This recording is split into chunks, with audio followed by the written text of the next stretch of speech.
Hello everyone, welcome to RB classes. मैं भारती गौतम एक बार फिर आपका स्वागत करती हूँ आज के एक नए वीडियो लेक्चर में। हिस्ट्री का चैप्टर हम लोग का चल रहा है the rise of nationalism in Europe. इस चैप्टर का कल एक इंट्रोडक्शन हम लोग देख चुके थे, जिसमें चैप्टर की शुरुआत जिस खूबसूरत पिक्चर के साथ हुई है उसकी खूबसूरती मैंने आपको बयां कर दी थी। सारी चीजें जो है उस पिक्चर के बारे में मैंने आपको बता दी थी। जो क्वेश्चंस आपके उस पिक्चर से रिलेटेड आ सकते थे वो सारे एस्पेक्ट जो है वो हमने उस पिक्चर के क्लियर कर लिए थे। आज हम लोग बात करने वाले हैं, फर्दर इस चैप्टर में आगे बढ़ने वाले हैं। आज हम बात करेंगे the French revolution and the idea of nation. लेकिन उससे पहले मैं आपको बता दूं कि इस चैप्टर के बाद जो है वो हम लोग स्टार्ट करेंगे इस चैप्टर के एमसीक्यू। इस चैप्टर के जो पिक्चर क्वेश्चंस हैं वो हम लोग साथ साथ ही जो है चैप्टर्स के कवर करते जाएंगे। मेरे पास एक कमेंट आया था पिक्चर क्वेश्चंस के लिए, तो वो पिक्चर क्वेश्चंस हम लोग चैप्टर के साथ ही कवर करते चलेंगे। ठीक है, चलिए इस चैप्टर में हम लोग आगे बढ़ते हैं। ये पिक्चर कल हम लोगों ने कवर कर लिया था, मैंने आपको इसकी सारी चीजें जो है कल बता दी थी। आज हम लोग बात करने वाले हैं, देखिए फ्रेंच रिवॉल्यूशन हुआ, ये जो चैप्टर है नेशनलिज्म, डेट बदलती है, जगह बदलती है, लेकिन जो कॉन्सेप्ट रहता है, जो थीम रहता है वो तो सेम रहता है ना। आपको अल्टीमेटली पढ़ना क्या है? आपको अल्टीमेटली नेशनलिज्म पढ़ना है कि वो नेशनलिज्म, वो राष्ट्रवाद, वो राष्ट्र को बनाने की भावना जो है वो कैसे बनी, और फ्रांस जो है वो अल्टीमेटली एक देश बना जो कि एक डेमोक्रेटिक, एक रिपब्लिक बना। रिपब्लिक मतलब कि जो हेड है वो कौन चुनेगा? वो जनता इलेक्ट करेगी। तो वो रिपब्लिक उस फॉर्म में पहला जो देश बना वो फ्रांस बना। और इसके बारे में पूरा जो रिवॉल्यूशन है वो क्लास 9th में आप लोग पढ़ चुके हो, द फ्रेंच रिवॉल्यूशन चैप्टर में। हम लोग यहाँ जो चीज डिस्कस करने वाले हैं वो ये देखने वाले हैं कि 19th सेंचुरी में जो चेंजेस हुए वो बहुत ड्रास्टिक चेंजेस जो है वो हमें देखने को मिले यूरोप में। पॉलिटिकल, मेंटल, कैसे भी चेंजेस आप कह लो, लेकिन वो चेंजेस जो है वो बहुत बड़े थे। लेकिन वो चेंजेस आए क्यों आए? वो चेंजेस आए क्योंकि वो नेशनलिज्म की जो फीलिंग थी लोगों के अंदर, अब एक भावना आ चुकी थी कि हाँ, हमें भी एक नेशन चाहिए, हमें भी एक कॉमन आइडेंटिटी चाहिए, हम भी एक राष्ट्र चाहते हैं। जब लोगों के अंदर वो फीलिंग आने लगी कि हमें भी राष्ट्र चाहिए, हम भी इस देश का हिस्सा हैं, ठीक है ना, वो कॉमन आइडेंटिटी वाली बात आ जाती है, तब चेंजेस आना शुरू हो जाते हैं। तो पॉलिटिकल और मेंटल जो वर्ल्ड है यूरोप का वो काफी ज्यादा बदल रहा था। पॉलिटिकली कैसे बदल रहा था कि पहले जो थे वो मनार्क थे, मल्टी डायनेस्टीज थी यूरोप में, उनकी जगह जो है वो मॉडर्न स्टेट और नेशन स्टेट उनकी जगह ले रहे थे। मेंटल की अगर मैं बात करूं तो यूरोप में जो जन्मों से चली आ रही जो कंजर्वेटिव सोच थी, यानी कि जो 3 स्टेट में डिवाइड है, अगर आप पहले 2 स्टेट में बाय बर्थ हो तो आपको टैक्स देने की जरूरत नहीं है, अगर आप 3rd स्टेट में जन्म लेते हो तो आपको मर मर के वो टैक्स देना ही पड़ेगा, है ना। तो जो बाय बर्थ प्रिविलेजेस मिले हुए थे लोगों को, वो सारी चीजें जो है वो खत्म हो रही थी। एक ड्रास्टिक चेंजेस जो है वो देखने को यहाँ पर मिल रहे थे। क्लियर है यहाँ तक बातें? उसके बाद अगर मैं बात करूं मॉडर्न स्टेट और नेशन स्टेट, जैसा कि मैंने कहा आप लोगों की मल्टी स्टेट डायनेस्टी थी यूरोप में, बहुत सारी अलग अलग छोटी छोटी डायनेस्टीज जो है वो बनी हुई थी पहले, फ्रेंच रिवॉल्यूशन से पहले और फ्रेंच रिवॉल्यूशन के बाद भी, फ्रांस को छोड़ के बाकी देशों में, है कि नहीं। तो हुआ क्या था कि वो जो डायनेस्टीज थी वो बदलने लगी थी मॉडर्न स्टेट और नेशन स्टेट में। अब आप बोलोगे कि मैम दोनों में फर्क क्या है? आप देखो, दोनों को ऑल्टरनेटिवली यूज कर सकते हो, बट कुछ माइन्यूट से डिफरेंस इसमें है। तो मैं बात करूं मॉडर्न स्टेट की, मॉडर्न स्टेट का मतलब यहाँ पर ये है कि यहाँ पर जो राजा है वो राजा ही है, मतलब जो अल्टीमेट पावर है वो मोनार्क के पास ही है। लेकिन यहाँ पर जो साइंटिफिक सोच है, जो इंडस्ट्रियलाइजेशन है, वो सारी जो सोच थी उनको अडॉप्ट किया जाने लगा था। कहने का मतलब ये है कि हमारे पास पैसा है, उस पैसे का इस्तेमाल तो ये लोग मतलब कर रहे थे, इन लोग के पास मॉडर्नाइजेशन तो हो रहा था, लेकिन वो एक अल्टीमेट जो थ्योरी होती है ना कि हमारे ऊपर एक राजा ही शासन करेगा, तो वो एक राजा ही शासन कर रहा था। यहाँ पर सोच जो है वो बदल गई। राजा ने यहाँ किया कि यहाँ ना राजा सबसे इंपॉर्टेंट है, यहाँ राजा के लिए उसकी टेरिटरी मायने रखती है, लोगों का उससे अटैचमेंट नहीं है। लोग क्या है, आज इस राजा के अंडर है, कल किसी और राजा ने उस टेरिटरी को जीत लिया तो वो उस राजा के अंडर हो गए, है ना। तो वहां पर जो सारा अटैचमेंट है वो राजा का है अपनी टेरिटरी से, ना कि लोगों का। अगर मैं वही नेशन स्टेट की बात करूं तो नेशन स्टेट में ये होता है कि यहाँ पर लोग क्या कहेंगे कि यहाँ पर हमारे पास पैसा भी है, हमारे पास ज्ञान भी है, तो भाई कोई दूसरा क्यों आए हम पर रूल करने के लिए। हम जो है अपने आप अपनी इलेक्टिव बॉडी, अपनी इलेक्शन बॉडी को चूज कर सकते हैं, हम लोग खुद चूज कर सकते हैं हैं कि कौन हमारे ऊपर रूल करेगा, यानी कि हमारे अंदर वो कलेक्टिवनेस वाली फीलिंग है कि भाई मैं भी सिटीजन, तू भी सिटीजन, हम लोग आपस में बिल्कुल सेम है। तो वहां सिटीजन का रोल जो है वो बहुत ज्यादा बढ़ जाता है। यहाँ पर किसी एक मोनार्क का रूल ना होकर सिटीजन का रूल जो है ज्यादा मैटर करता है।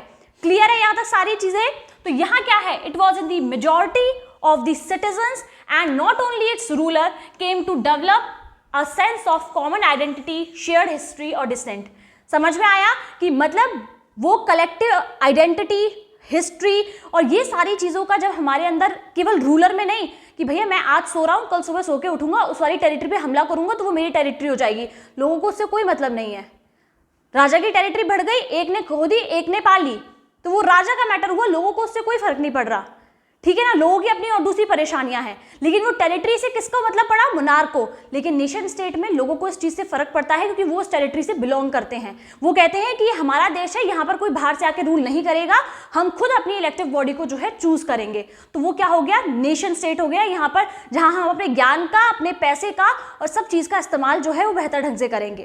क्लियर है यहाँ तक सारी चीजें? चलिए अब हम लोग बात करते हैं, हम इसी जो नेशनलिज्म की ये जो फीलिंग है ना, इसी को जो है हम लोग बहुत डाइवर्स करके इस चैप्टर में पढ़ने वाले हैं कि किस किस तरीके से यूरोप में ये आइडिया जो है वो धीरे धीरे करके स्प्रेड होने लगा। राष्ट्रों को बनने के लिए राष्ट्रवाद की फीलिंग जो है वो किस तरीके से लोगों में पनपने लगी और किस तरीके से लोगों में बहुत ज्यादा बढ़ने लगी। ठीक है, देखिए ये जो टॉपिक है the French revolution and the idea of nation. इससे पहले भी, फ्रेंच रिवॉल्यूशन से पहले भी बहुत सारे जो है क्या थे, डायनेस्टीज थी, मल्टी डायनेस्टीज थी यूरोप में, उसके बाद भी थी। लेकिन यूरोप में जो अपने आप में पहला जो रिपब्लिक बना वो कौन बना, फ्रांस बना। लोग जो है आपस में कलेक्ट हुए, लोगों ने राजा के खिलाफ जो है वो रिवॉल्यूशन स्टार्ट किया, लोगों ने फिर बास्टिल के फोर्ट पर जो है अटैक कर दिया, वहां की प्रिजन्स पर अटैक कर दिया, जिसे बिगनिंग माना जाता है किसकी, फ्रेंच रिवॉल्यूशन की, उसे बिगनिंग माना जाता है। तो अगर मैं बात करूं कि लोगों के अंदर वो फीलिंग आई कि हाँ हमें भी अपना एक नेशन चाहिए, अपनी एक टेरिटरी चाहिए, तो वो जो क्लियर आइडिया था ना वो हमें कहाँ से मिला, पूरे यूरोप को वो आइडिया कहाँ से मिला, वो पूरे यूरोप को वो आइडिया मिला कहाँ से, first clear expression of nationalism came with French revolution in 1789। वो जो पहला एक्सप्रेशन था ना 1789 में, फ्रेंच रिवॉल्यूशन से ही हमें मिला नेशनलिज्म का। इसके अलावा जो 3 मेन ऑब्जेक्टिव्स, जो 3 मेन कंक्लूजन हमें दिए फ्रेंच रिवॉल्यूशन ने, उनकी अगर मैं बात करूं तो उसमें देखिए फ्रेटर्निटी, फ्रीडम एंड इक्वालिटी, ये जो 3 प्रिंसिपल है ना, ये 3 प्रिंसिपल जो है वो भी हमें इस फ्रेंच रिवॉल्यूशन से मिले। इन 3 प्रिंसिपल की जो असली जो खूबसूरती है वो हमें किसने दी, वो फ्रेंच रिवॉल्यूशन ने हमें वो खूबसूरती दी। और जो नेशनलिज्म की अगर मैं बात करूं कि जो पहला आइडिया था, जो पहला क्लियर एक्सप्रेशन था कि हाँ हम भी इस तरीके से जो है अपने यहाँ पर नेशन स्टेट को इमर्ज कर सकते हैं, हम भी इस तरीके से जो है अपने यहाँ पर चेंजेस कर सकते हैं, एक टेरिटरी फॉर्म कर सकते हैं, वो क्लियर एक्सप्रेशन जो है वो हमें फ्रेंच रिवॉल्यूशन से देखने को मिला था। ठीक है, फ्रेंच रिवॉल्यूशन ने किया क्या, जैसा कि मैंने आपको बताया ये सारी चीजें फ्रेंच रिवॉल्यूशन ने हमें दी। French revolution led to the transfer of sovereignty from the monarchy to a body of French citizens. यही हुआ था ना, मैंने जैसा कि कहा कि फ्रेंच रिवॉल्यूशन के बाद जो फ्रांस है वो एक रिपब्लिक फ्रांस बन गया, जहां का जो हेड है उसे जनता चुनेगी, ना कि कोई वंशवाद होगा, ना कि कोई मोनार्क आ जाएगा या फिर अगले दिन कोई और राजा आया जिसने उसे हरा के उसकी गद्दी ले ली। ऐसा कोई भी सिस्टम नहीं है। अब जो सॉवरेनिटी थी, जो डिसीजन मेकिंग पावर थी, वो किसके पास आ गई, वो फ्रेंच सिटीजन्स के पास आ गई। किसके पास, फ्रेंच सिटीजन्स के पास आ गई, जिसे कि हम लोगों ने क्या कहा था, नेशनल असेंबली भी कहा था। अगर किसी को याद हो थोड़ा सा बैक में जाओ, क्या कहा गया था इसे, नेशनल असेंबली भी कहा गया था, जो 3rd स्टेट के लोगों ने बनाई थी। इसमें 3rd स्टेट के लोगों का बोलबाला था, याद आया कुछ, 9th क्लास में पढ़ा था आप लोगों ने, है ना। ठीक है, देखिए अब मान लीजिए आप इंडिया का एग्जाम्पल लेके चलिए। इंडिया में आजादी मिल गई लोगों को, ब्रिटिशर्स को मार पीट के भगा दिया, ठीक है। उसके बाद क्या सभी लोग देशभक्ति के रंग में रंग गए, सभी लोग आपस में एक दूसरे को भाईचारा लोगों में ऐसे ही बढ़ने लग गया, लोग देशभक्ति के रंग में लोटपोट हो गए, जैसे ही आजादी मिली लोगों को लोग भारत को अपना देश समझने लग गए? नहीं, इसके लिए बाद में बहुत सारे काम करने पड़े, हमें वो जो सेंस ऑफ कलेक्टिवनेस है उसके लिए बहुत सारे काम करने पड़े। वही सेम चीज यहाँ पर भी अप्लाई होती है, हालांकि पहले की बात ये है, इंडिया की बात बाद में है, तो यहाँ पर भी वही सेम चीज है। हमने पावर तो शिफ्ट कर दी, मुनार्क को तो हमने हटा दिया, लेकिन लोगों के अंदर वो कलेक्टिवनेस वाली फीलिंग कैसे लेके आए कि भैया तू भी इसी देश का नागरिक, मैं भी इसी देश का नागरिक, हम दोनों सेम सेम हैं। तो वो कलेक्टिवनेस वाली फीलिंग कहाँ से लेकर आए इंडिया में, कि कोई कश्मीर में रह रहा है, कोई कन्याकुमारी में रह रहा है, कोई अरुणाचल में, कोई राजस्थान में, तो इन सबके बीच में ये कैसे कलेक्टिवनेस लेके आए कि आप सभी जो है भारत के नागरिक हो। इसके लिए बहुत सारी चीजें की गई भारत में भी। तो इसी तरीके से फ्रांस में क्या स्टेप्स उठाए रेवोल्यूशनरीज ने, ताकि वो सेंस ऑफ कलेक्टिवनेस वाली जो फीलिंग है वो लोगों के अंदर डेवलप की जा सके और उसको स्ट्रॉन्ग किया जा सके। चलिए बढ़ते हैं, लेकिन उससे पहले आपको ये एक पिक्चर दिखा देती हूँ, बहुत ही इंटरेस्टिंग सा पिक्चर आप लोगों की बुक में दिया हुआ है। ये पिक्चर जो है वो एक जर्मन एल्मेनिक है। क्या है? जर्मन एल्मेनिक। जर्मन एल्मेनिक मतलब एक कैलेंडर आप लोग मान के चलिए, जिसे जो है एक जर्नलिस्ट थे जर्मन के एंड्रीज रेबमैन, उन्होंने इसे डिजाइन किया 1798 में। डेट याद रखिएगा 1798, आफ्टर द फ्रेंच रिवॉल्यूशन। 89 में फ्रेंच रिवॉल्यूशन हो चुका था। तो देखिए यहां पर आपको दिख रहा होगा, ये पहला वाला जो है इसमें क्या है, बास्टील का फोर्ट जो है वो पूरी तरीके से ध्वस्त, पूरी तरीके से डिमोलिश दिखा दिया गया है कि लोग जो है बास्टील के फोर्ट पर अटैक कर रहे हैं। तो यहां पर दूसरे उसमें भी आपको एक फोर्ट ही दिख रहा है जो कि है एक जर्मन प्रोविंस का कासल।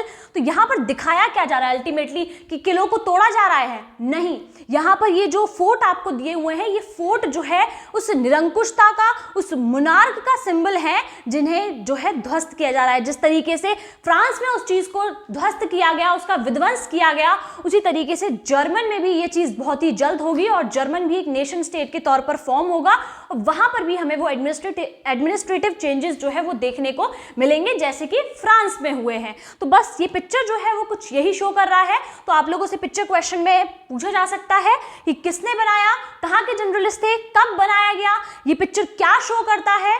तो आप लोग समझ गए होंगे, मैंने सारी चीजें आपको बता दी हैं। एक में जर्मन, दूसरे वाले में जर्मन कासल है और इसमें जो है बास्टील का फोर्ट है। ठीक है, क्यों इन्हें ध्वस्त किया गया? क्योंकि ये सिंबल है मोनार्की एब्सोल्यूटिस्ट के, किसके? निरंकुशतावादी, उसके जो है ये सिंबल है, निरंकुशता के ये सिंबल है, इसलिए इन्हें ध्वस्त किया जा रहा है। ठीक है, चलिए अब हम लोग देख लेते हैं how the sense of collectiveness, ये कलेक्टिवनेस वाला जो सेंस है ना, create among the French people, French people के बीच में इस सेंस को किस तरीके से क्रिएट किया गया, क्या क्या स्टेप्स जो है वो रेवोल्यूशनरीज ने उठाए, वो यहाँ पर हमारे लिए देखना बहुत जरूरी है। क्योंकि पावर शिफ्ट कर दी वो एक बात है, लेकिन उसके बाद लोगों के बीच उस चीज को बनाए रखना एक दूसरी बात है। ठीक है, तो वो लोगों के बीच उस चीज को कैसे बनाए रखा गया वो हम यहाँ पर पता करने की कोशिश करते हैं। तो चलिए देखते हैं कि कौन कौन से ऐसे आइडियाज हैं जो यहाँ पर अप्लाई किए गए। तो सबसे पहला जो आइडिया है वो है the idea of la patrie and the le citoyen emphasize the notion of a united community enjoying equal rights under a constitution। तो देखिए, जैसे कि हमारे यहाँ पर एक होली फिगर होता है ना, हम लोग भारत को माँ कंसीडर करके चलते हैं, भारत माता कंसीडर करके चलते हैं। वो भारत माता मेरे लिए ही नहीं है, वो होली फिगर यहाँ भारत में जितने भी लोग हैं, भारत का जो भी नागरिक होगा उस होली फिगर को मान के चलता है। अब वो भारत माता आपको कहीं चलती फिरती नजर नहीं आती है, वो आपका एक इमोशन है कि आपने उसको भारत माता कंसीडर किया है, उस होली फिगर को आप मान के चल रहे हो। चाहे आप देश के किसी भी कोने में रहते हो, लेकिन आप होली फिगर को मान के चलते हो। उसी तरीके से इन लोगों ने फ्रांस को जो है वो अपना पिता मान लिया, दी फादरलैंड, जो फ्रांस है वो पिता है। और उसी तरीके से दूसरा क्या है, ले साइटोयन यानी कि सिटीजन। यहाँ सिटीजन को जो है बहुत ज्यादा एम्फेसाइज किया गया, क्योंकि आपको पता है पहले जो है फ्रांस में 3 स्टेट्स में डिवाइड थे, first state, second state, third state. लेकिन अब जो है वो सारे स्टेट्स का जो नोशन था उसको बिल्कुल खत्म कर दिया गया। फ्रांस के आप भी सिटीजन, फ्रांस की मैं भी सिटीजन, सब फ्रांस के सिटीजन हैं। ना आपको कुछ अलग मिलेगा ना मुझको कुछ अलग मिलेगा। कॉन्स्टिट्यूशन के अंडर सभी को जो है वो इक्वल राइट्स दिए जाएंगे, इस चीज को एम्फेसाइज किया गया। अब जब सभी को वो चीज इक्वल मिल रही है, तो भाई तू भी सिटीजन, मैं भी सिटीजन, हम आपस में भाई भाई हैं, कोई किसी से लड़ाई झगड़ा नहीं करेगा। तो वो कलेक्टिवनेस, वो फ्रेटर्निटी, भाईचारे वाली फीलिंग जो है वो डेवलप होना उससे शुरू होगी, अगर है तो वो और स्ट्रॉन्ग होगी। क्लियर है? चलिए next point, a new French flag, the tricolor, was chosen to replace the former royal standard। देखिए पहले मोनार्क था, मोनार्क के साथ उसका झंडा था, जैसे ही मोनार्क को उखाड़ के फेंका तो उसके साथ उसका झंडा भी चलता बना। तो अब एक नए फ्लैग की जरूरत थी, तो फ्रांस में जो है एक न्यू फ्रेंच फ्लैग जो है वो इमर्ज हुआ, उसको इंट्रोड्यूस किया गया ट्राई कलर को, और उसने रिप्लेस किया पहले वाले मोनार्क के फ्लैग को, रॉयल फॉरवर्ड स्टैंडर्ड को। ठीक है, चलिए तीसरा क्या है, the state general was elected by the body of active citizens and rename the national assembly. पहले स्टेट जनरल हुआ करते थे, उनका कोई पहले इलेक्शन नहीं होता था, लेकिन अब उसे जो है उसके इलेक्शंस होने लगे और जो भी एक्टिव सिटीजन्स थे वो जो है वोटिंग कर रहे थे, और उसका नाम बदल के जो है वो क्या रख दिया गया, नेशनल असेंबली जो है उसका नाम बदल के रख दिया गया। नेशनल असेंबली की पूरी कहानी आप लोगों को पता है, जो कि आप लोग क्लास 9th में पढ़ चुके हो। ठीक है ना। अब हम लोग देखते हैं new hymns were composed, oaths taken and martyrs commemorated. नए नए सॉन्ग्स लिखे जाने लगे, नई नई सूक्तियाँ लिखे जाने लगी लोगों को, और इसके अलावा शहीदों की होमेज दिया जाने लगा, शहीदों को सैल्यूटेशन दिए जाने लगे, और लोग जो है वो देश के नाम पर शपथ लेने लगे। 26 जनवरी आ रही है अभी कुछ दिन बाद, आप सभी लोग 26 जनवरी अगर अपने स्कूल्स में आप लोग के सब जगह सेलिब्रेट होती है तो आप लोग देखते होंगे कि उस दिन का माहौल कुछ अलग होता है। 26 जनवरी रही, 15 अगस्त रही, इस दिन के माहौल कुछ और रहते हैं। सभी जगह आपको गाने जो है वो देशभक्ति वाले सुनने को मिलेंगे, है ना। धरती सुनहरी अंबर नीला, यही सुनने को मिलते हैं ना हर जगह। हर मौसम रंगीला मेरा देश, हाँ कुछ ऐसे ही गाने हैं। सब जगह आपको यही गाने देखने को मिलेंगे, और इन गानों में जो जोश, जो जुनून होता है ना, वो आपके अंदर एक अलग ही फोर्स को जो है इमर्ज करता है। आपके अंदर वो देश के लिए कुछ कर गुजरने वाली भावना ना उस दिन बहुत जोरों शोरों से उभर के आती है, बाहर निकल के आती है ना। तो वो गाने किस लिए होते हैं, वो गाने इसीलिए होते हैं ताकि आपके अंदर उस फीलिंग को और स्ट्रॉन्ग किया जा सके। डे टू डे जब कभी आप उस गाने को सुने तो आप उससे जो है अपने आप को रिलेट कर पाए, उससे जो है आप देश के लिए अपने प्यार को व्यक्त कर सके। तो वही सारी चीज़ें फ्रांस में भी की गई, नए सॉन्ग्स, न्यू हिम्स, ये सब चीज़ कंपोज की गई, देश के नाम पर शपथ ली जाने लगी। मार्टर्स को जो है, जो शहीद हुए थे, जिन्होंने उनके लिए कुछ किया, उनके देश के लिए कुछ किया, उनको सैल्यूटेशन, उनको होमेज दिया जाने लगा। ठीक है ना। तो ये चीज क्या करती है, ये सेंस ऑफ कलेक्टिवनेस आपको देती है। अब देखते हैं और क्या क्या हुआ। इसके अलावा a centralised administrative system was put in place and it formulated uniform laws for all citizens within its country, within its territory. देखिए एक बहुत ज़रूरी चीज़ होती है कि जब आप किसी एक देश में रह रहे हैं तो उस एक देश में एक कानून होना चाहिए। तो वही सेम चीज़ यहाँ पर की गई कि पूरे देश में एक सेंट्रलाइज्ड सिस्टम बनाया गया कि इस तरीके से अब पूरा सेंट्रलाइज सिस्टम काम करेगा, यूनिफॉर्मली काम करेगा। ऐसा नहीं कि एक जगह पे कुछ काम कर रहा है, एक जगह पे कुछ काम कर रहा है, सभी जगह पूरा सिस्टम एक जैसा काम करेगा।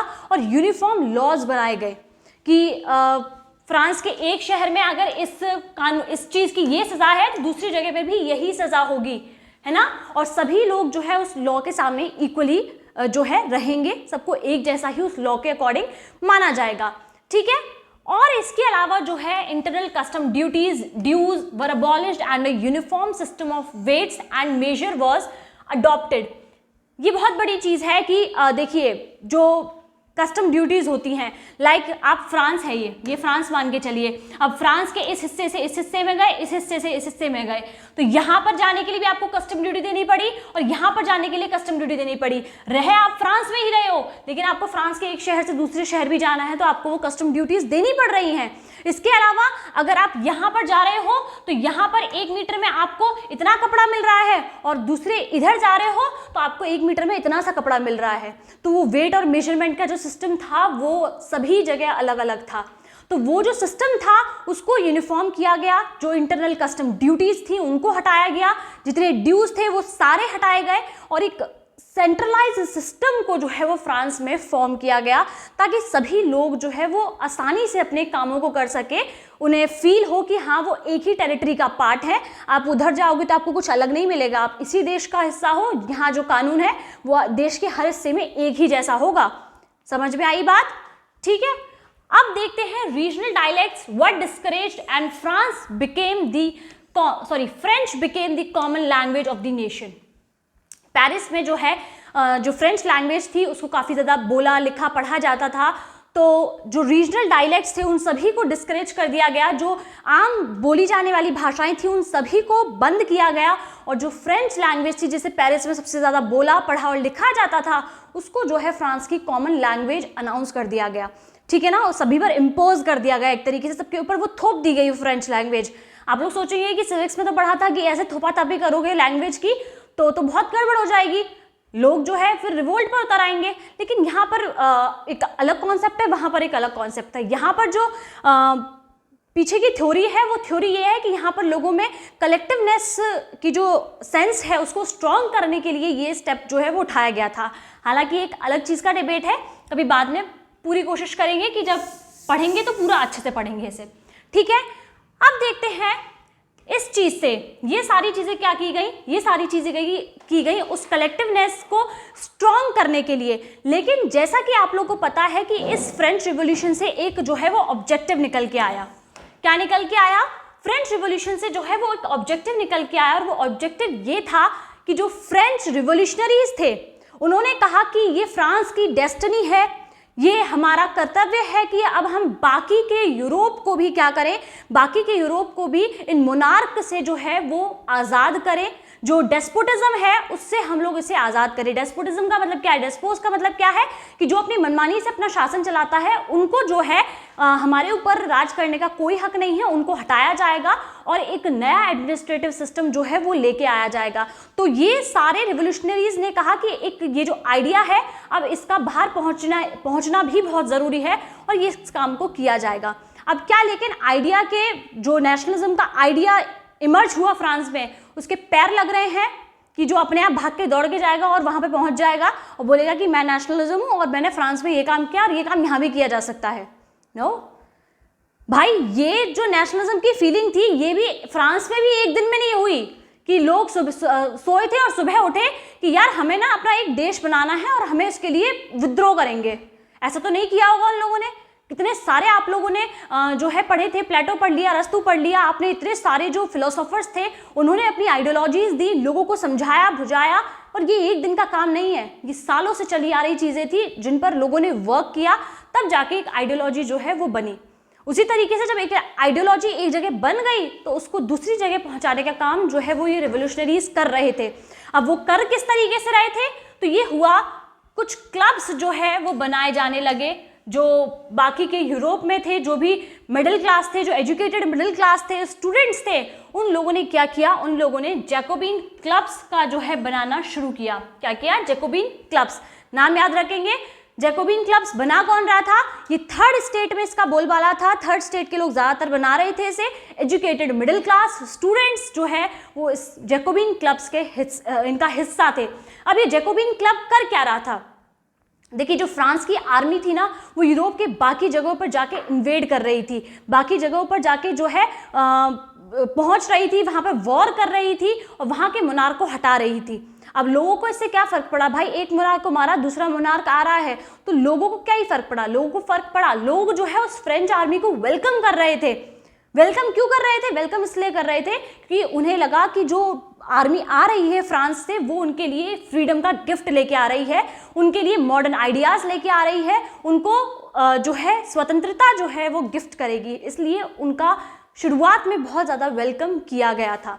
ठीक है, तो उनकी एक्टिविटीज़ और जो कैंपेन्स थे, किनके? जैकोबिन क्लब्स के जो एक्टिविटीज़ और कैंपेन्स थे, उन्होंने उस पाथ को खोल दिया कहाँ पर? बाकी यूरोप की सिटीज़ में, ताकि फ्रेंच आर्मी वहाँ पर आ सके और वहाँ पर वॉर्स को कर सके, ताकि जो भी मोनार्क है, जो अत्याचारी मोनार्क है, उनको हटाकर एक नया सिस्टम जो है वहाँ पर लॉन्च किया जा सके।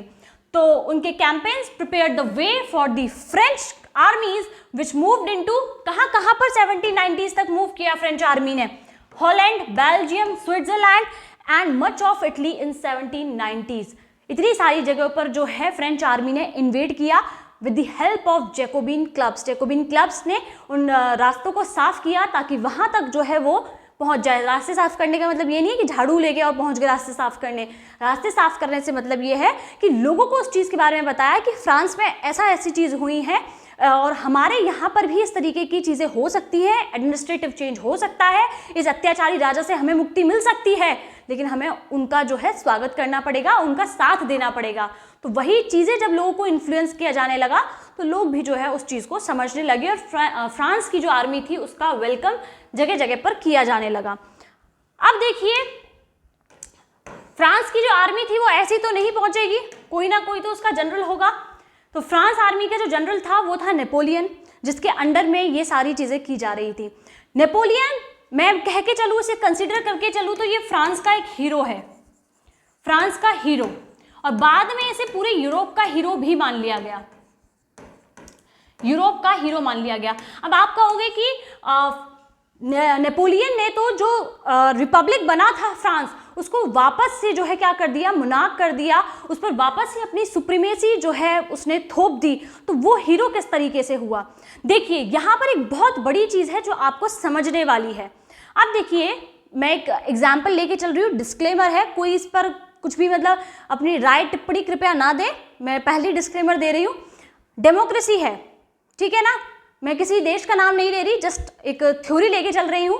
डेमोक्रेसी है, अब उस डेमोक्रेसी में हो ये रहा है कि राह चलता कोई भी आदमी सुरक्षित नहीं है, कभी भी किसी को गोली से उड़ा दिया है, कभी करप्शन इतना ज़्यादा है कि आप बिना पैसे के अपना कुछ काम नहीं कर सकते हो, आपको कहीं जाने की आज़ादी नहीं है, कहने को डेमोक्रेसी है। तो क्या आप उस डेमोक्रेसी में खुश रह पाओगे? क्या एक आम नागरिक उस डेमोक्रेसी में खुश रह पाएगा? ऑब्वियस सी बात है कि नहीं रह पाएगा। वहीं दूसरी तरफ एक मोनार्क है, एक राजा है जो अपनी जनता जनार्दन का बहुत अच्छा ख्याल रखता है, चाहे कानून व्यवस्था हो, चाहे टैक्स से जुड़े मुद्दे हो, चाहे कस्टम ड्यूटीज हो, हर तरीके से जो है वो क्या करता है, अपनी जनता का ध्यान रखता है, किसी तरीके करप्शन को जो है वो नहीं होने देता है। तो ऑब्वियस सी बात है कि उसमें एडमिनिस्ट्रेटिव में जनता ज़्यादा खुश रहेगी। उसने एडमिनिस्ट्रेटिव चेंजेस इतने बढ़िया किए हैं और उसका एडमिनिस्ट्रेशन इतना स्ट्रांग है कि जनता वहाँ पर खुश है। तो जनता को अब ये फर्क नहीं पड़ा कि मोनार्क है या डेमोक्रेसी है, जनता को फर्क पड़ा कि कहाँ पर पॉलिसीज़ ज़्यादा अच्छी हैं। तो जब पॉलिसीज़ वहाँ पर अच्छी हैं तो लोग उस चीज़ को वेलकम कर रहे हैं। इसी तरीके से यहाँ पर भी यही सेम चीज़ हुई कि जब फ्रांस में बाद में जो डायरेक्टरीज बनाई गई थी, आपने 9th क्लास में पढ़ा है, डायरेक्टरीज जो बनाई गई थी उनके बीच में ही जो है तिगड़म तगड़म होने लगी, उनके बीच में ही झगड़ा होने लगा। तो इसी चीज़ का फ़ायदा उठाकर नेपोलियन जो है वो फ्रांस का दोबारा से मोनार्क बन गया और डेमोक्रेसी को जो है उसने अबॉलिश कर दिया।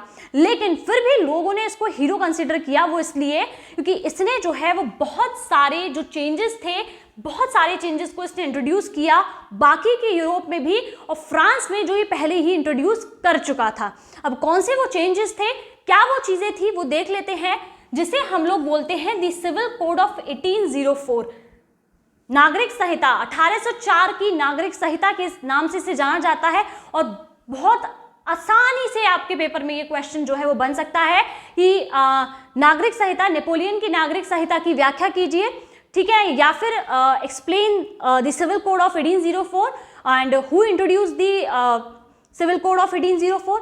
इस तरीके के ढेरों क्वेश्चन जो है वो आपके लिए बन सकते हैं, चाहे 1 मार्क में हो, MCQ में हो, या फिर 3 मार्क का क्वेश्चन या 5 मार्क का क्वेश्चन, ठीक है।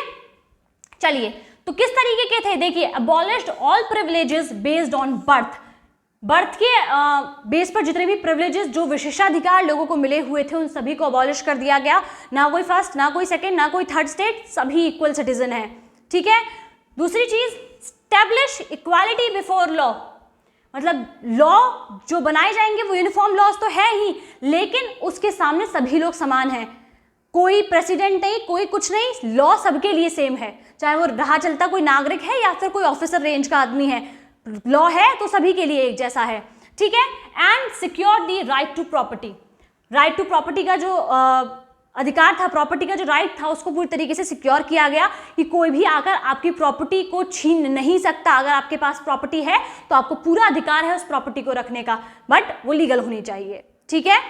चलिए, ये जो चेंजेस थे ना, ये जितने भी चेंजेस किए, ये हुए फ्रांस में इंट्रोड्यूस किए, फ्रांस में। अब फ्रांस की जनता क्यों ना खुश हो भाई, इतने सारे अच्छे चेंजेस किए। इससे पहले भी मैंने आपको बताया कि किस तरीके से चीज़ों को चेंज किया गया, किस तरीके से एक सेंट्रलाइज सिस्टम लेके आया गया। तो फ्रांस की जनता बहुत ज़्यादा खुश थी नेपोलियन से, ठीक है ना, काफ़ी ज़्यादा सहमत थी नेपोलियन से, तो उनको कोई दिक्कत नहीं थी।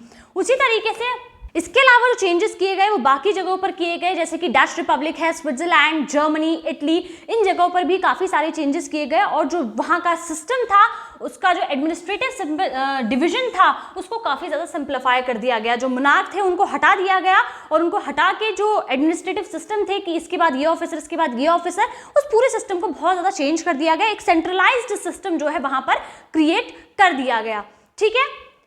फ्यूडल सिस्टम को अबॉलिश कर दिया गया, पीजेंट्स को फ्री कर दिया गया, किससे? सेर्फडॉम से और मेनोरियल ड्यूज से, यानी कि जो भूदास होते हैं, क्या होते हैं? भूदास। अपनी भूमि नहीं है तो किसी और की भूमि पर दास बने बैठे हैं, तो उनको जो है फ्री कर दिया गया कि आप जो है अपने हिसाब से अपना काम कीजिए। जो मेनोरियल ड्यूज थे, यानी कि किसी ने अपनी जमीन गिरवी रखी थी, उससे कुछ पैसे लिए थे, तो उन्हें जो है ड्यूज से पूरी तरीके से आज़ाद कर दिया गया। फ्यूडल सिस्टम कि यहाँ पर कोई लॉर्ड है, कोई मोनार्क है, उसने इस जगह पर, ये फ्रांस है, ये यहाँ का मोनार्क है, ठीक है ना, यहाँ पर इसने एक लॉर्ड बिठा दिया और उसके अंडर में ये ज़मीन दे दी कि यहाँ पर इसके जो भी टैक्स वगैरह है वो आप सब कलेक्ट करोगे। तो वो फ्यूडल सिस्टम को पूरी तरीके से क्या कर दिया? अबॉलिश कर दिया गया, जिसे हम क्या बोलते हैं? सामंतवाद बोलते हैं, हिंदी वाले सामंतवाद। फ्यूडल सिस्टम, सामंतवाद, तो उसको भी पूरी तरीके से जो है उसने अबॉलिश कर दिया, ठीक है। In the towns to guild restrictions were removed. Guild का मतलब होता है, ये ट्रेडर्स की एक यूनियन होती है, जैसे हम लोग बोलते हैं गिल्ड। ये जो पहले थी, पहले इन पर बहुत सारे रिस्ट्रिक्शंस लगे हुए थे, लेकिन अब इन रिस्ट्रिक्शंस को पूरी तरीके से रिमूव कर दिया गया, ठीक है।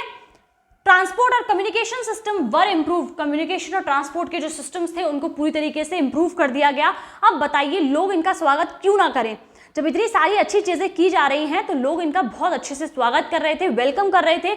लोगों को लग रहा था कि एक नई जो आज़ादी है वो महसूस कर रहे थे कि हाँ, हम भी अब आज़ादी में सांस ले रहे हैं, है ना। लोगों को जब नई नई कोई चीज़ दी जाती है ना, मान लीजिए करेले में लपेट के, अगर उसमें करेले में चॉकलेट लपेट के दे दी ना, तो पहले चॉकलेट का ही टेस्ट आएगा, करेले का कड़वापन बाद में महसूस होगा। तो वही सेम चीज़ इन लोग के साथ थी कि ये सारी चीज़ें की गई, है ना। तो फ्रांस की नज़र में हीरो क्यों बना हुआ था? फ्रांस की नज़र में हीरो इसलिए बना हुआ था क्योंकि वो फ्रांस का था। अब जैसे कि इंडिया का कोई इंसान है, अब वो निकले ऐसे दौरे पर कि मैं पूरे वर्ल्ड को भारत जैसा बनाऊंगा, तो वो भारत की नज़रों में बहुत महान होगा, वो भारत के लिए हीरो होगा। हो सकता है बाकी के और देशों के लिए हीरो ना हो, लेकिन भारत के लिए डेफिनेटली वो हीरो होगा। उसी तरीके से नेपोलियन फ्रांस के लिए हीरो था और शुरुआत में बाकी के देशों के लिए भी हीरो बन रहा था, लेकिन बाद में चीज़ें बदलती हैं। उसने जो है इसके अलावा क्या किया? एक कॉमन करेंसी उसने लॉन्च की, कॉमन करेंसी लॉन्च की। यूनिफॉर्म वेट और मेजरमेंट वाला जो सिस्टम था वो भी इसने यहाँ पर सही किया, उसको पूरा यूनिफॉर्म किया उसे पूरी तरीके से। इतनी सारी चीज़ें जो है वो नेपोलियन ने की लोगों के लिए, ताकि लोग जो है, क्योंकि वो समझ चुका था अगर डेमोक्रेसी हटाई है और मोनार्की को दोबारा से मैं लेके आया हूँ, तो ये मोनार्की तभी तक बनी रहेगी, ये मोनार्क सिस्टम तभी तक बना रहेगा जब तक ये एडमिनिस्ट्रेटिव सिस्टम्स, ये चेंजेस जो है वो बहुत स्ट्रॉन्ग रहेंगे। मैं लोगों का जब तक ख्याल रखूँगा तब तक लोग मेरे अंडर में रहेंगे। लेकिन लोगों ने जो है वो इस चीज़ को धीरे धीरे लोग इस चीज़ को समझने लगे कि हाँ नहीं, कुछ चीज़ें जो है वो हमारे साथ गलत हो रही हैं। लोगों को अब क्या होने लगा? लोगों को अब उस करेले का कड़वापन जो है वो महसूस होने लगा। जब वो कड़वापन महसूस होने लगा तो यही सारी चीज़ें जो है वो बाद में क्या बनने लगी, वो एक लोगों को नेपोलियन से फिर दुश्मनी लगने लगी। लोगों को स्टार्टिंग में लग रहा था कि जैसे चेंजेस फ्रांस में उन्होंने किए हैं बिल्कुल वैसा ही वो यहाँ करेंगे, लेकिन भाई अपना देश, बाद में आप बाहर जा रहे हो तो कुछ ना कुछ तो चेंजेस आप अलग करोगे ही करोगे।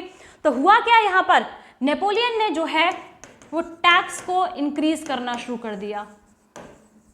क्या किया? अब जो है वो हुआ क्या था, लोगों के अंदर मिक्स्ड फीलिंग जन्म लेने लगी थी। ये शुरुआत का मामला था जब नेपोलियन ने क्या किया, जगह जगह इन्वेड किया और उसकी आर्मी को वेलकम किया जाने लगा। लेकिन बाद में लोग इस चीज़ से परेशान होने लगे और लोगों ने क्या किया, लोगों को इसको लेकर एक मिक्स्ड फीलिंग होने लगी। अब उस मिक्स्ड फीलिंग के कारण क्या थे? पहले बाद में खुश हुए, फिर बाद में नाराज़ हुए, फिर दुश्मनी मोल लेने लगे। कारण क्या था? उसका कारण ये था कि लोगों ने जो है नेपोलियन ने टैक्स इंक्रीज करने शुरू कर दिए थे। इसके अलावा नेपोलियन ने क्या किया, नेपोलियन ने क्या किया, सेंसरशिप्स लगानी शुरू कर दी। क्या, सेंसरशिप, है ना, सेंसरशिप लगानी शुरू करी। जो बुक्स हैं, जो कोई न्यूज़पेपर्स हैं, कोई कुछ बोल रहा है उसके खिलाफ, तो वो सारी चीज़ों पर बंदिशें लगाना शुरू कर दी, जो कि फ्रांस में ऐसा कुछ नहीं था, लेकिन बाकी जगह वो ऐसी सेंसरशिप्स लगा रहा था। तीसरी तरफ अगर मैं बात करूं तो जो है जबरन भर्ती की जा रही थी, लोगों को फोर्स में जबरदस्ती आर्मीज में डाला जा रहा था। क्यों डाला जा रहा था, ताकि यूरोप, बाकी के यूरोप को नेपोलियन जो है वो कॉन्कर कर सके। उसका कहना यह था कि आप लोग जो है मेरी फ्रांस आर्मी में आप लोग को आना पड़ेगा, आपको मेरी आर्मी में शामिल होना पड़ेगा, ताकि मैं बाकी के यूरोप पर भी कब्जा कर सकूं, है ना। तो इसीलिए लोग, मतलब लोगों का कहना यह था कि हम आपके लिए क्यों लड़े, हम आपके लिए क्यों लड़े। जैसे कि भारत के लोगों का कहना था कि ब्रिटिश आर्मी के लिए हम लोग क्यों लड़े, वर्ल्ड वॉर में कहा गया था कि आप हमारे लिए लड़िए, तो गांधी जी कहते थे हम आपके लिए क्यों लड़े। तो वहां पर वो लोग रीजन दे रहे थे डिफरेंट तरीके के, और हम लोग एक बार माने भी थे, लेकिन जब बाद में कुछ नहीं हुआ तो डिफरेंट तरीके के नेशनल मूवमेंट्स हम लोग को देखने को मिले। लेकिन यहाँ पर लोगों ने कहा कि हम आपके लिए क्यों लड़े, ठीक है ना। तो इसी तरीके से लोगों के अंदर वो विरोध, लोगों के अंदर वो एक जो गुस्से वाली, जो एंगर वाली फीलिंग होती है, उसने जन्म लेना शुरू कर दिया। और इन आर्मीज को जो है लोगों ने फिर क्या किया, इनके खिलाफ रिवोल्ट करने शुरू किए। और बाद में हम लोग देखेंगे जो कंजर्वेटिव सोच वाले लोग हैं वो एकजुट हुए, और इन लोगों ने जो है इसके खिलाफ रिवोल्यूशन किए, इसके खिलाफ जो है वो बाद में एक्शंस लिए। ठीक है, क्लियर हो गया यहाँ तक कि पहले तो वेलकम किया गया आर्मी को, फिर उसके बाद क्या किया गया, बाद में कुछ मिक्स्ड फीलिंग जन्मी। और मिक्स्ड फीलिंग का राज क्या था, उन मिक्स्ड फीलिंग का राज था कि टैक्स को इंक्रीज कर दिया गया, सेंसरशिप्स लगा दी गई। फ्रांस की आर्मी में आप जबरन भर्ती कर रहे हो, तो ऑब्वियस सी बात है कि लोगों को ये चीजें कुछ पसंद नहीं आई, कुछ रास नहीं आया ये सिस्टम, और लोगों ने इसके खिलाफ फिर बोलना शुरू किया। आई होप आप लोगों को यहाँ तक सारी चीज़ें क्लियर हो गई होंगी, सारी चीज़ें समझ में आ गई होंगी। अगर कोई भी डाउट यहाँ तक आपको होता है तो आप लोग मुझे कमेंट बॉक्स में बताएंगे। इसी के साथ इस चैप्टर का एक टॉपिक हम लोग पूरी तरीके से कवर कर चुके हैं। कल हम लोग बात करेंगे the making of nationalism in Europe के बारे में। इस टॉपिक को हम लोग कवर करेंगे क्योंकि इस चैप्टर में एक एक टॉपिक ही बहुत बड़ा है, उसके अंदर काफ़ी सारे सब टॉपिक्स हैं, लेकिन मैं पूरी कोशिश करूंगी, रिवीजन करा रही हूं तो छोटे छोटे करके आपको समझाऊं, ताकि आपको बहुत अच्छे से जो है वो सारे टॉपिक्स क्लियर हो जाएं। क्लियर है यहाँ तक सारी चीज़ें? आई होप यहाँ तक आपको सारी चीज़ें बहुत अच्छे से क्लियर हो गई होंगी। मिलते हैं कल एक नए टॉपिक के साथ, एक नए वीडियो के साथ। तब तक के लिए अपना ध्यान रखिए। जो भी टॉपिक्स मैं पढ़ा रही हूँ उन्हें दोबारा से एक बार रिवाइज कीजिए। वीडियो एक बार में समझ नहीं आ रहा तो दोबारा देखिए। अगर फिर भी समझ नहीं आ रहा तो मुझे कमेंट्स में बताइए कि आपको क्या समझ में नहीं आ रहा है। अगर आपके पास कोई आइडियाज़ हैं कि हम लोग किस तरीके से और अच्छा इंप्रूव कर सकते हैं तो वो आइडियाज़ भी आप लोग हमें कॉमेंट्स में दीजिए, क्योंकि आपके आइडियाज़ को हम पूरी तरीके से वेलकम करते हैं और उनकी बहुत रिस्पेक्ट करते हैं। पूरी कोशिश करेंगे कि आपकी उम्मीदों पर खरे उतरें। तो बहुत ज़रूरी है कि आप कमेंट्स करें, ठीक है। चलिए मिलते हैं कल। Thank you very much everyone. ख्याल रखिएगा अपना। Bye bye.